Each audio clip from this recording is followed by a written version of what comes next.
What is up, everyone? It's your girl NotSoAv, aka T, coming to you live from Salt Lake City.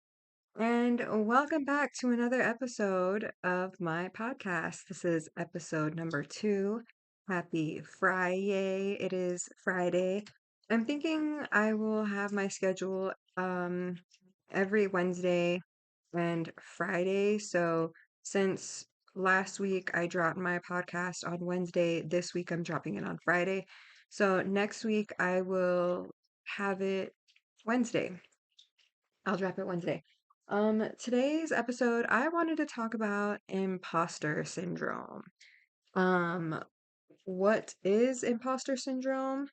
Apparently there's like 5 different types of imposter syndrome. I was not aware of this, but I thought that was very interesting.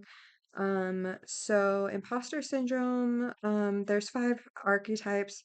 The first one is the perfectionist, and so they have anxiety over how things are done. We have the expert, which is the second one, and that has fears having a lack of knowledge. The third one is the soloist, which feels pressure to handle things alone. There's the fourth one, the natural genius, who stresses over not succeeding on the first try. And the fifth one, the superhuman, who feels guilty if they don't please everyone. Um, so I wanted to speak a little bit about imposter syndrome because imposter syndrome is actually one of the big reasons why it's taken me so long to start this podcast. I get in my head a lot. I have anxiety. I think, is anybody even going to listen to this? Is anybody going to care?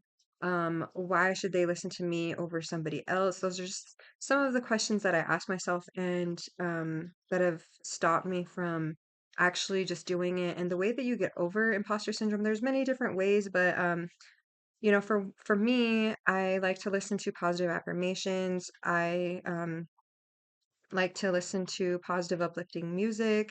And then also, it's just pushing through that fear and just doing it, right?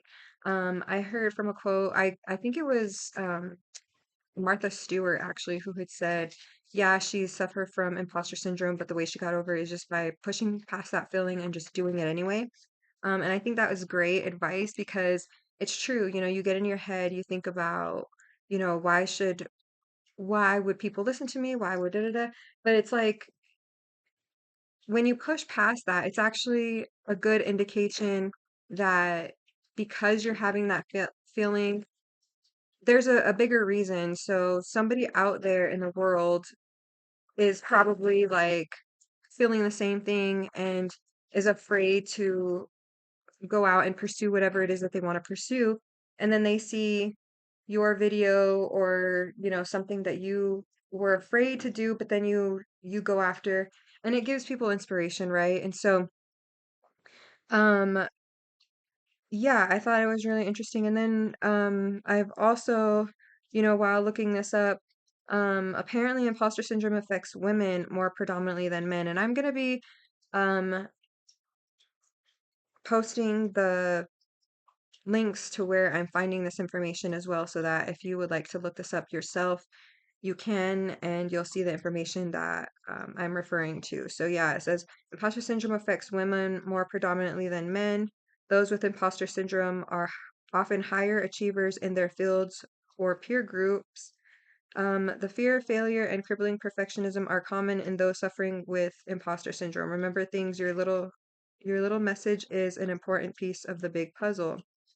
High achieving individuals are marked by an inability to internalize their accomplishments and a persistent fear of being exposed as a fraud.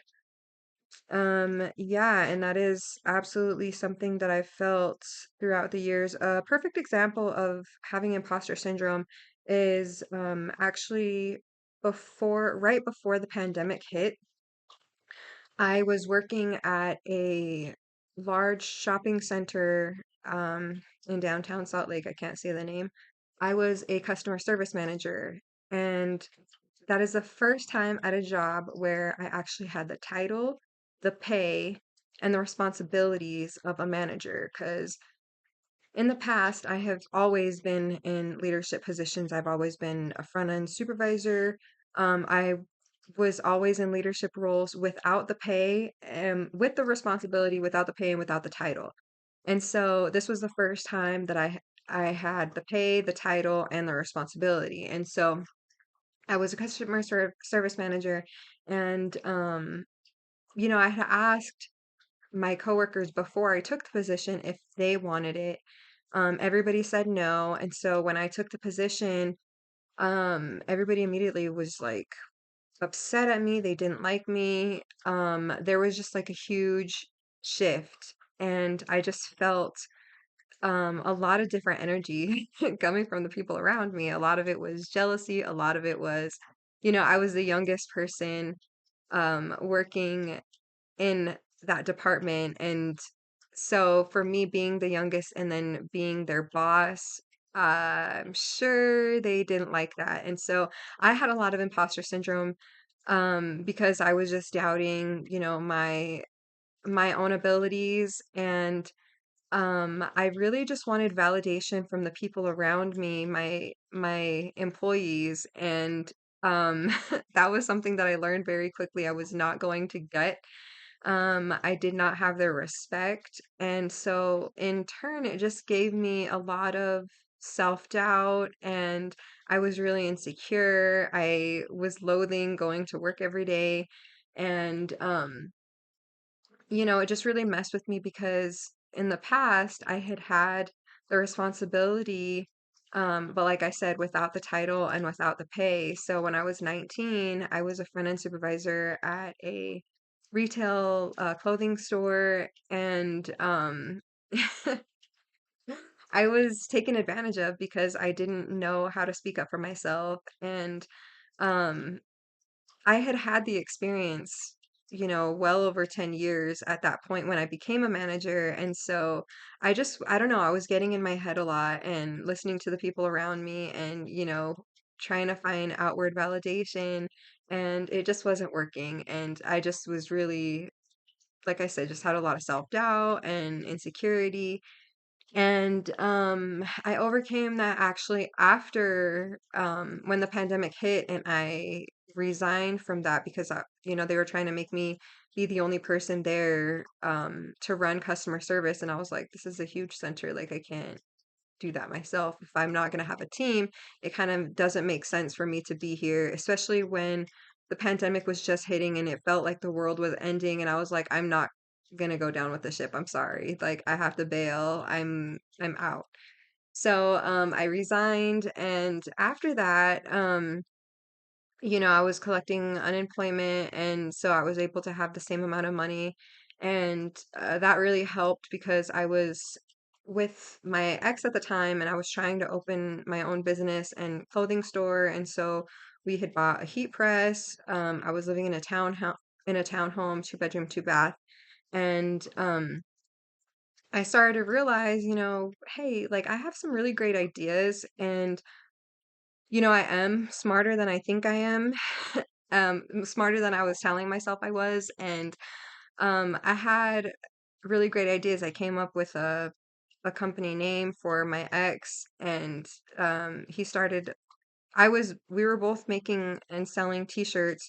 And then yeah, I came up with his company logo. I came up with his name. Um, and eventually,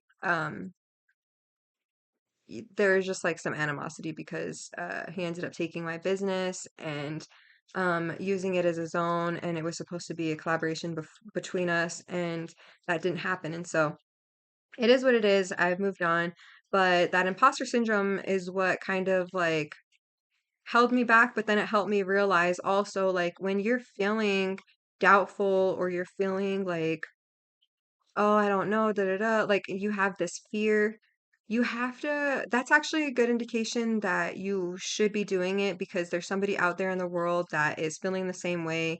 And so by you creating whatever it is that you've been wanting to create or do, um, is going to help somebody else and can inspire them and, motivate them to get out of their own head and get out of their own way. Because I've noticed, at least for myself, I'm my biggest problem. I am why I am not where I want to be. but I'm also my solution, you know? So it's like you can be your biggest problem, but you're also your solution. So when you have that imposter syndrome, just push past that fear. Like I said, if you need to do affirmations, if you need to listen to positive, uplifting music, there's also, it was giving advice. I found something, like how do you overcome, um, it lets you know, well, imposter syndrome will tell you like, I don't deserve to be here, but then it's like, I should trust the judgment of those who invited me. I'm here because I earned it. Switching those negative thoughts into positive thoughts. So, um, let's see. People get imposter syndrome, other people who get imposter syndrome, everyone else who also gets imposter syndrome. So there's just like little diagrams that I'm seeing right now. And let me see. Sorry, hold on.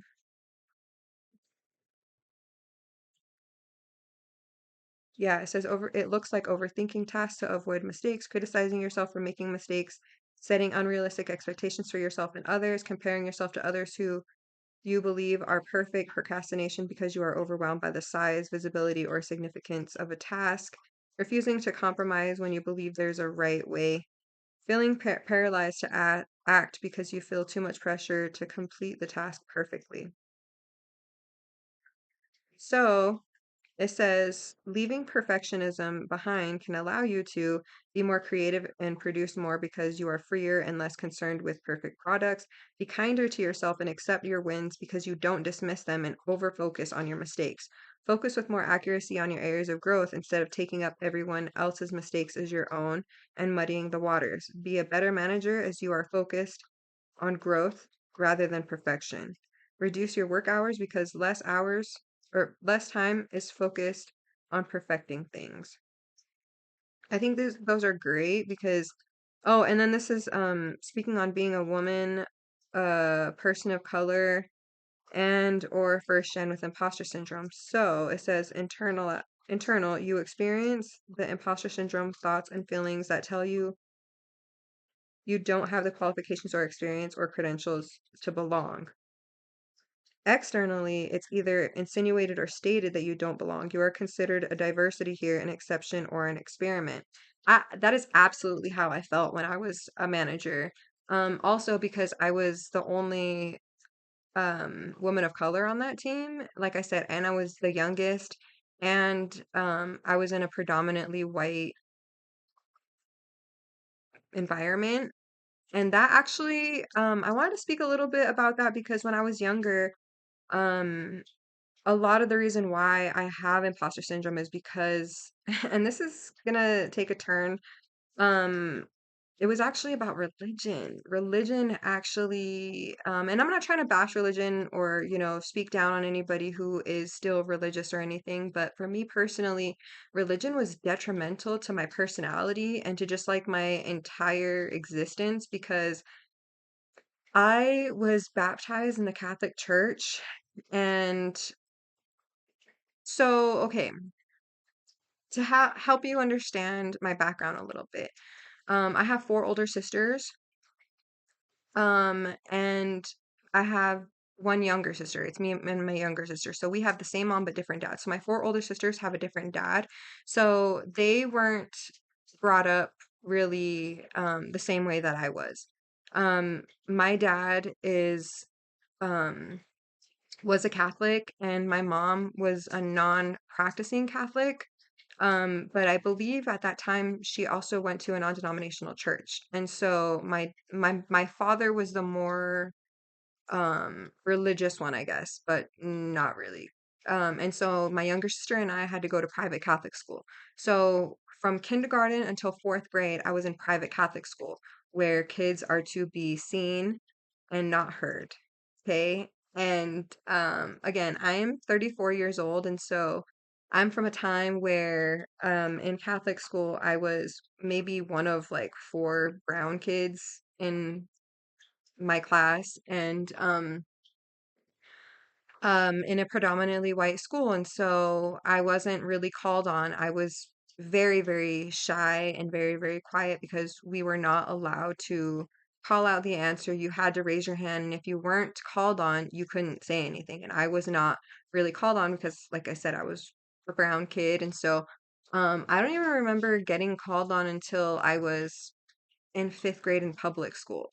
So when I went to public school, it was like a culture shock. It was a huge, like, just huge difference. So going from predominantly white school where everybody's blonde hair, blue eyed, to a public school where, you can wear whatever you want. You don't have to wear a uniform.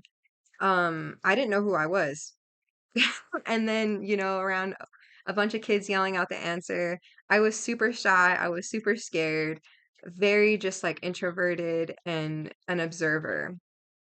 So, very much so that when I had run into my old elementary school teacher when I was a manager at the shopping center, she was like so shocked that I was a manager and was like, oh my God, I never would have thought you would be in this position because when you were a kid, you were so shy. Like you wouldn't speak up. You were just like so afraid of everything, and to get me to talk was like pulling teeth.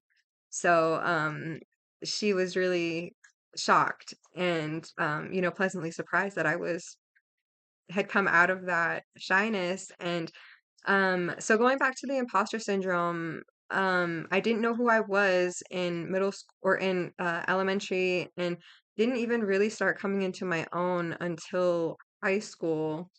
And and in high school I wasn't living at home. I moved out at 16. I was living with an older guy. I was trying to be a grown up and live my own life, and ruined it in many aspects. And anyway, so yeah, going back to imposter syndrome.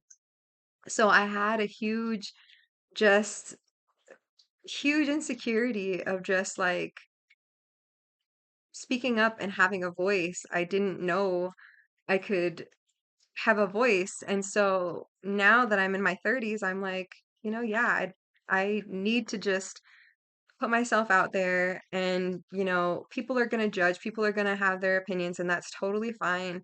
But I just have to do it for me, and do it because this is just I've been having this feeling that I just need to put myself out there, and somebody is going to resonate with it. And I wholeheartedly believe that if you just go for what you feel like you need to do, then obviously like it's for a good reason, and something's going to come of it. And so yeah, if you've ever had the feeling of imposter syndrome, or, of self-doubt or anything, just know that you just have to push through that and do it anyway. Even if you're scared, just do it anyway.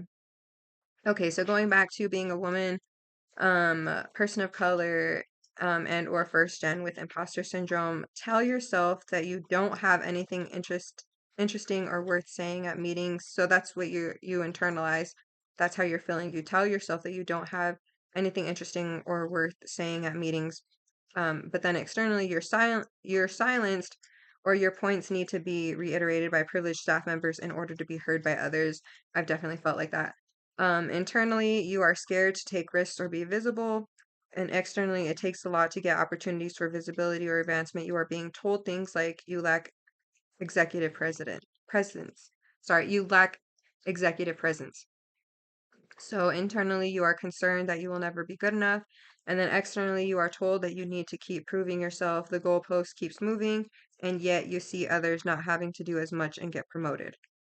Internally, you fear sharing your concerns with others because they won't get it, and mentorship feels elusive. And then externally, you don't have a lot of sponsors in the organization or people that validate your experience, and they are hard to find. Um, yeah, so that's kind of just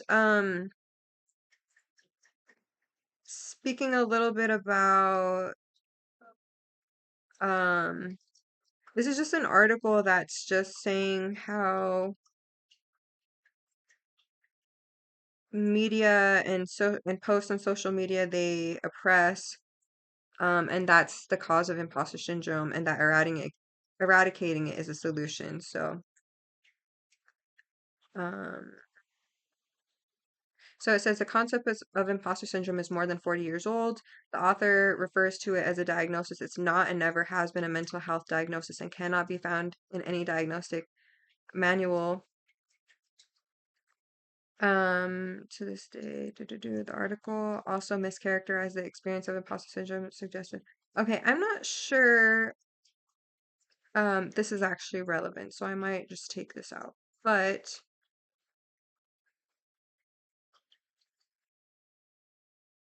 I'm sorry for the dead air. Okay, overcoming imposter syndrome, identifying the signs and characteristics, make a list of strengths and accomplishments, focus on completing tasks rather than perfecting them, change your narrative, embrace a growth mindset, and be honest with yourself and others.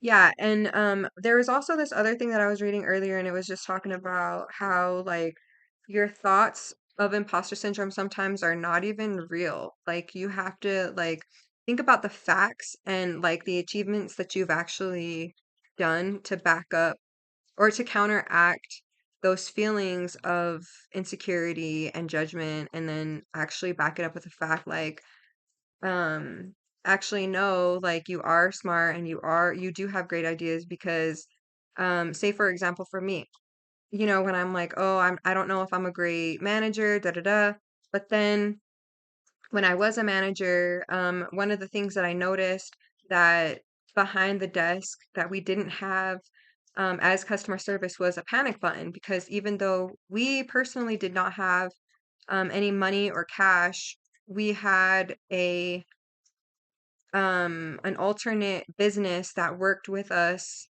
at the same desk, and they had money. They had well, they're like currency exchange.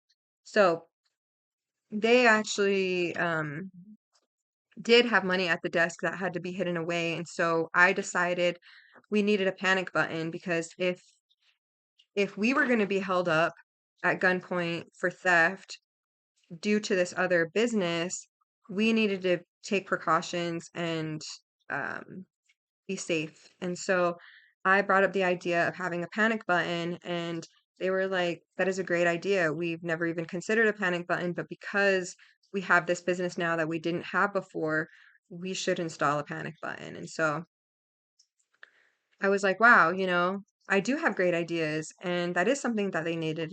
And I'm glad that I voiced my opinion and spoke up, because had I not, and there was an event where we were held up or something, I would never forgive myself if something happened to somebody and somebody was harmed, just because I was afraid to speak up. And so that was me, counteracting the feeling of not being worthy or not being heard or not having a voice of importance, backing it up with a fact that counteracts that by saying, yes, this is an example where you did just that. You voiced your opinion. It was important and it was validated, and you got your point across and it was important. And so um I just want to keep this short, but yeah, if you've ever experienced imposter syndrome, or if you have had feelings of insecurity or fear of just like,